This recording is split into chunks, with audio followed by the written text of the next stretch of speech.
নমস্কার, আমি রূপাস রসের ঘর থেকে সবাইকে স্বাগত জানাই। আজকে আমি চলে এলাম আবার একটু নতুন রেসিপি নিয়ে। আজকে আমি বানাচ্ছি কাঁচা হলুদ দিয়ে গোদক রেসিপি। সম্পূর্ণ ভিন্ন স্বাদের একটা রেসিপি। কাঁচা হলুদ এখানে 200 গ্রাম নিয়েছি, ধুয়ে পরিষ্কার করে নিয়েছি। 400 গ্রামের মতো শিম, এখানে বিচিওয়ালা শিমটা আমি নিয়েছি।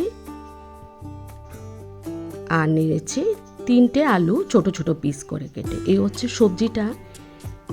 আমি শিম আর আলুটাই ব্যবহার করেছি। এখানে নিয়েছি পরিমাণ মতো শীতল শুটকি, ড্রাই ফিশ যাকে বলে, পুঁটি শুটকি নিয়েছি পরিমাণ মতো, ধুয়ে পরিষ্কার করে নিয়েছি শুকনো লঙ্কা, কাঁচা লঙ্কা, ঝালের পরিমাণ বুঝে আপনারা সেটা নেবেন। নিয়েছি 2টো বড় পেঁয়াজ কুচি, আর নিয়েছি কিছু পরিমাণে ধনেপাতা। এই হচ্ছে আমার মূল রেসিপি উপকরণ। এবার চলে যাচ্ছি রেসিপিটা তৈরি করতে। চলুন তাহলে দেখুন। এখানে আমি কাঁচা হলুদটাকে এরকম করে গ্রেট করে নিয়েছি। আপনারা ইচ্ছা করলে কুচিয়েও ব্যবহার করতে পারেন। আমি পুরোটাকে কুড়িয়ে নিলাম, যেহেতু সম্পূর্ণ কাঁচা হলুদের একটা রেসিপি, সাথে সবজি আলু আর শিম দিয়েছি। এবার চলে যাচ্ছি, একটা কড়াই নিয়ে নিলাম রান্নাতে। একটা কড়াই নিয়ে আগে সবগুলো সবজিকে একে একে দিয়ে দেব। শিম, আলু, সবজি তো এটাই। এবার দিয়ে দিলাম কুড়িয়ে রাখা হলুদটা। হলুদ আমাদের হেলথের জন্য খুবই উপকারী, রক্ত পরিষ্কার করে হলুদ, অ্যান্টিঅক্সিডেন্ট প্রচুর পরিমাণে থাকে। দিয়ে দিলাম পেঁয়াজ কুচি। এরকম করে হলুদের রেসিপি এরকম বানিয়ে খাওয়া যেতেই পারে। সম্পূর্ণ হেলদি এবং টেস্টি একটা রেসিপি। পেঁয়াজ কুচি, কয়েকটা আস্ত কাঁচা লঙ্কা দিয়ে দিলাম পরিমাণ মতো জল। এবার দিয়ে দিচ্ছি ধুয়ে রেখে পরিষ্কার করা শীতলের মাথাগুলো, শুটকির মাথাগুলো কেটে আমি ফেলে দিলাম। অনেক সময় তেতো লাগে এই শুটকির মাথাটা। দিয়ে দিলাম পরিমাণ মতো নুনটাকে দিয়ে সবগুলো সবজিকে নাড়াচাড়া করে গ্যাসটা জ্বালিয়ে হাই ফ্লেমে 10 থেকে 12 মিনিটের মতো আমি এটাকে সেদ্ধ করে নেব। তেল ছাড়া, বিনা মশলায়, তেল মশলা ছাড়া সম্পূর্ণ হেলদি এবং টেস্টি একটা রেসিপি।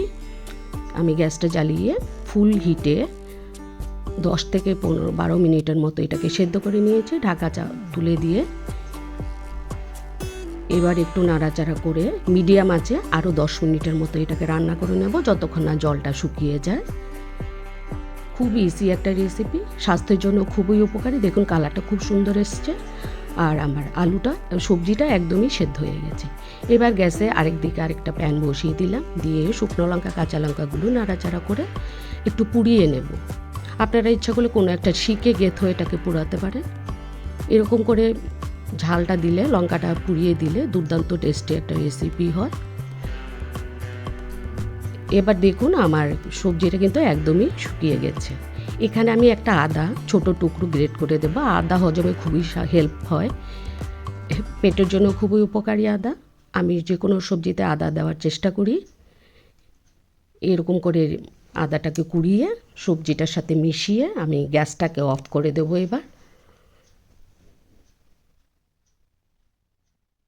এবার লঙ্কাটাকে আমি হাতের সাহায্যে হাতে একটু নুন দিয়ে খুব সুন্দর করে লঙ্কাটাকে মেখে নিলাম।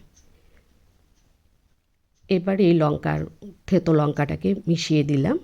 দিয়ে দিলাম পরিমাণ মতো ধনেপাতা, আর দিলাম পেঁয়াজ কুচি। এবার নাড়াচাড়া করে সবগুলো সবজিকে নাড়াচাড়া করে হাতের পেছনটা দিয়ে একটু থেতো করে বা স্ম্যাশার দিয়ে স্ম্যাশ করলেও দিতে পারেন। স্ম্যাশ করে নামিয়ে নিলে দুর্দান্ত স্বাদের কাঁচা হলুদ দিয়ে গোদক রেসিপি। যারা শুটকি মাছ খেতে চান না তারা শুটকি মাছটাকে স্কিপ করতে পারেন। আর এরকম করে সবজি দিয়ে একটা এরকম রেসিপি বানিয়ে অবশ্যই ফ্যামিলির সাথে শেয়ার করতে পারেন। বন্ধুরা যারা আমার রেসিপি দেখছেন, আমার রেসিপি ভালো লেগে থাকলে একটা লাইক, কমেন্টস অবশ্যই করবেন। আমি একটু নামিয়ে কাঁচা লঙ্কা, ধনেপাতা, একটু হলুদের টুকরো দিয়ে সাজিয়ে পরিবেশন করে দিলাম। আমার চ্যানেলটা যারা নতুন দেখছেন, আমার চ্যানেলে আরও গোদকের রেসিপি আছে, প্লিজ একবার হলেও দেখার জন্য চেষ্টা করবেন। একটু সাজিয়ে আমি আমার গোদকটা নামিয়ে পরিবেশন করে দিচ্ছি। ধন্যবাদ সবাইকে এতক্ষণ যারা আমার রান্না দেখছেন। সবাইকে আবারও অসংখ্য ধন্যবাদ জানিয়ে আমি আমার রেসিপি এখানে শেষ করছি।